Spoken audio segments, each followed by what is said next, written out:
오늘 이제 좀 반등을 보여준 펄어비스에 대해서 한번 보겠습니다. 펄어비스는 이제 검은 사막이라는 게임으로 굉장히 유명한 업체죠. 그래서 검은 사막 모바일 버전, 검은 사막 M이 출시된 이후 사실 꾸준한 성과를 거두고 있어요. 근데 그럼에도 불구하고 주가는 좀 많이 밀렸었던 부분이거든요. 근데 결국은 향후 이제 해외 시장 성장에 대한 그런 우려감, 그리고 마케팅비에 조금 약간 이제 과도한 지출? 이런 부분이 투자 심리를 억누르면서 주가가 하락을 했었는데, 일본에서의 성과가 나타나면서 주가가 반등을 하고 있는 모습입니다. 일단은 좀 낙폭과대 구간에서 올라왔다라고 생각을 하고 있기 때문에 추가 상승 가능성에 조금 더 무게를 두도록 하겠고요. 그러니까 기술적으로 봤을 때 장대 양봉은 어떤 모습이 가장 좋냐면, 뭐 말할 것도 없이 윗꼬리가 없는 깨끗한 양봉이 제일 좋아요. 근데 오늘 보시면은 펄어비스 같은 경우 윗꼬리가 없는 깨끗한 양봉이에요. 그게 무슨 말이죠? 종가가 고가라는 겁니다. 종가가 고가라는 말은 뭐죠? 장이 끝날 때까지 강세로 밀어붙였다라는 거예요.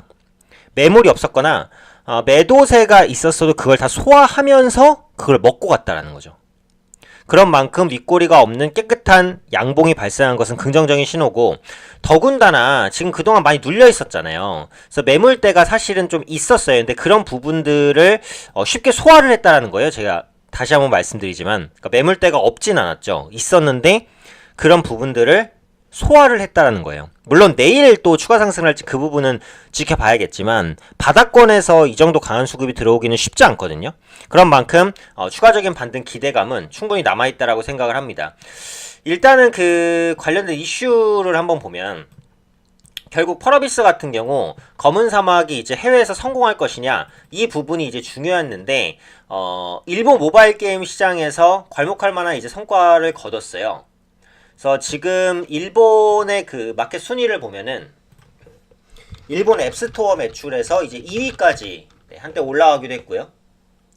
그 다음에 이제 구글 플레이에서 4위까지 올라가기도 했습니다. 그러니까 상당히 좋은 성과라고 보시면 되겠죠.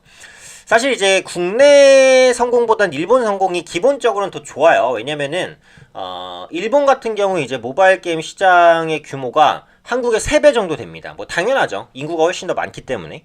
그래서 그런 부분들을 판단해 봤을 때는 일본 시장에서의 성과는 충분히 실적으로 연결될 수 있는 부분들이 있다라는 부분이에요. 그리고 지금 밸류에이션을 봤을 때 게임주 내에서도 검은 사막은 좀 그 펄어비스는 조금 이제 저평가되어 있는 부분이 있다라고 보시면 될 것 같고요. 보통 이렇습니다. 일본에서 매출 5위권 안에 들었다라고 했을 때는 한 일매출이 한 10억 정도 10억 정도 발생을 해요. 그러니까 단순 계산으로 한 달에 한 300억 정도가 이 검은 사막 M의 단일 게임으로 나오는 거니까 사실은 상당한 성과다라고 보시면 될 것 같고요. 아직은 출시 초기이기 때문에 구체적인 매출 통계나 이런 부분은 안 나오지만, 조만간 이런 부분들이 확인이 되면은 추가 상승을 시도할 수 있을 것이다 라고 판단을 하고 있습니다. 그러니까 조금 보수적으로 잡아도 일매출이 한 7억에서 8억 정도는 아마 나오지 않을까, 이렇게 판단을 하고 있고, 다만 이제 당장 실적이 딱 좋아지는 개념은 아니에요. 왜냐면 이 검은 사막이라는 게임은 사실 펄어비스의 가장 중심적인 게임이기 때문에 이에 대한 홍보 활동이나 이런 부분들을 적극적으로 해왔어요. 그래서 마케팅비로 이제 돈이 좀 많이 쓰였던 것으로 그냥 보여지고 있거든요. 역시 정확한 마케팅비 집계는 안 되고 있지만, TV 광고라든지 아니면은 뭐 PC 광고, 그 다음에 전광판, 보통 이제 5개 광고라고 하죠. 이런 부분들도 돈이 좀 빠져나갔었기 때문에 이익 계산은 조금 힘들지만, 일단 기본적으로는 매출은 좀 개선될 수 있다, 이제 이렇게 보시면 될 것 같아요. 그래서 출시 초기 이후에 순위는 약간 밀릴 수 있어요. 하지만 계속해서 궁극적으로는 이게 RPG 게임이기 때문에 단기간에 이용하고 마는 게 아니라 어느 정도는 연속성을 가지거든요. 그래서 그런 부분들을 본다면 앞으로도 꾸준한 매출 향상이 나타날 수 있겠다, 이렇게 이제 판단을 하고 있습니다.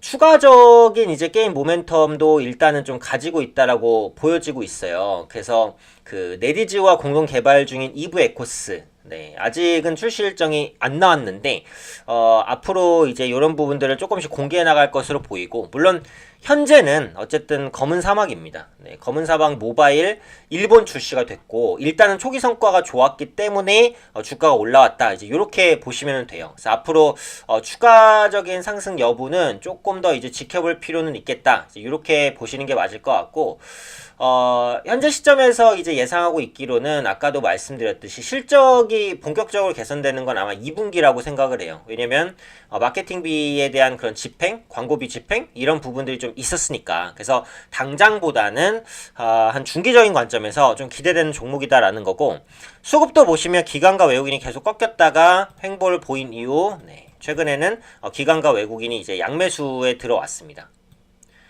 그렇기 때문에 지금 위치에서는 일단 저가 매수가 들어올 수 있어요. 보유하고 계신 분들은 중장기적인 관점을 좀 끌고 나가시는 전략이 나을 것 같고, 신규로 진입하실 분들은 눌림을 받다가 좀 조정 시에 매수하시는 전략을 가시는 게 조금 더 유리할 것 같습니다. 그리고 지금 게임주가 전체적으로 좀 많이 빠져 있어요. 그래서 그런 만큼 저가 매수가 들어올 수 있는, 그러니까 업종별로도 게임주의 수급이 좀 유입될 수 있으니까 이런 부분까지 참고하셔서 대응하시면 좋을 것 같습니다.